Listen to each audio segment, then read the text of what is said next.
Hello everyone, আসসালামু আলাইকুম। আশা করি সবাই ভালো আছেন। আলহামদুলিল্লাহ, আমিও ভালো আছি। আজকে আমার এই নতুন ব্লগে সবাইকে স্বাগতম। আর আজকে ভিডিওটি আশা করি সবার ভালো লাগবে। ভিডিওটি না টেনে সম্পূর্ণ ভিডিওটি দেখার জন্য সবার কাছে অনুরোধ রইল। আজকে আমি একটা নতুন রেসিপি রান্না করেছিলাম, সেটাই আপনাদের সাথে শেয়ার করব। আর এই রেসিপিটা আমি প্রথমবারেই করেছিলাম, বাট অনেক মজা হয়েছিল, তাই ভাবলাম আপনাদের সাথে শেয়ার করি।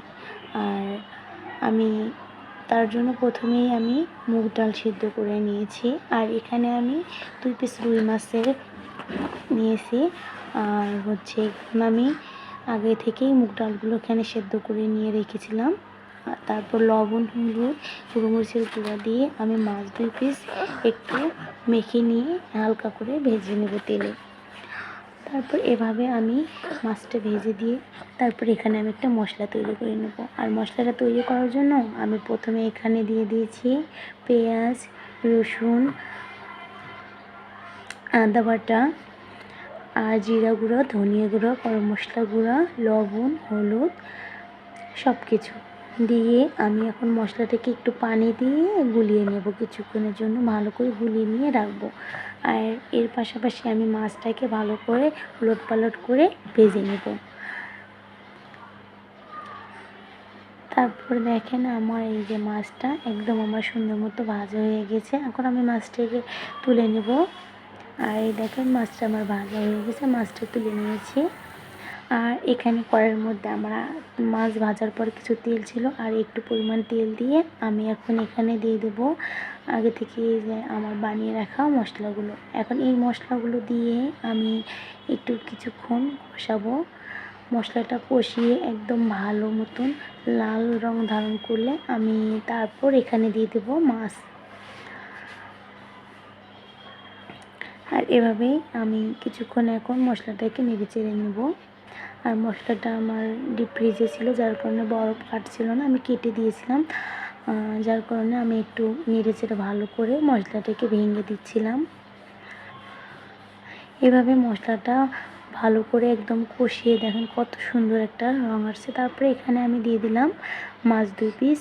এখন আমি একটু মাছ 2 পিস দিয়ে ভালো করে নেড়ে চেড়ে এটাকে একটু কষিয়ে নিব 2-3 মিনিট লো মিডিয়ামে রেখে। তারপর আমার মাছটা যখন একটু কষানো হবে, তারপর আমি আগে থেকে সিদ্ধ করে রাখা মুগ ডালগুলো এখানে দিয়ে দেব। আর মাছ সহ মুগ ডালটা আরেকটু আমি কষিয়ে নেব। এভাবে কিছুক্ষণ নেড়ে চেড়ে আমি এটাকে ঢাকনা দিয়ে ঢেকে কষিয়ে নেব। তারপর আমি যে ঢাকনা দিয়ে ঢেকে দিলাম, কিছুক্ষণ পর দেখেন একদম সুন্দর মতন কষানো হয়ে গেছে। আর আমি আরেকটু নেড়ে চেড়ে আরেকটু কষিয়ে নেব।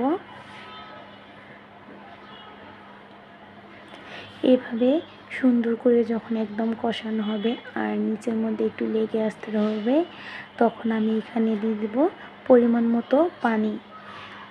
এখানে আমি যে পরিমাণ পানি দেব, এই পরিমাণ পানিতে ডালগুলো একটু সিদ্ধ হবে আর মাছটা একটু সিদ্ধ হবে।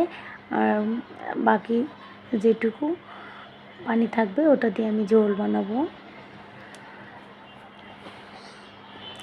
তাই আমি এখানে একদম পর্যাপ্ত পরিমাণে একবারে পানি দিয়ে দেব।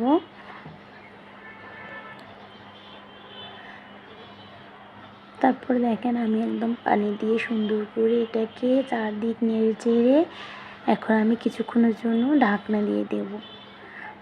কিছুক্ষণ পর দেখেন একদম তরকারির মধ্যে টকবক উঠে আসছে, আর দেখেন একটু ঘন হয়েও আসছে। তারপরে এখানে আমি একটু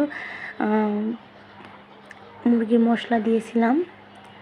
আপনারা কে কীভাবে নেবেন জানি না, কিন্তু আমার এই মশলাটা মাঝে মধ্যে আমি কিছু কিছু রেসিপিতে দিই, আমার ভালো লাগে।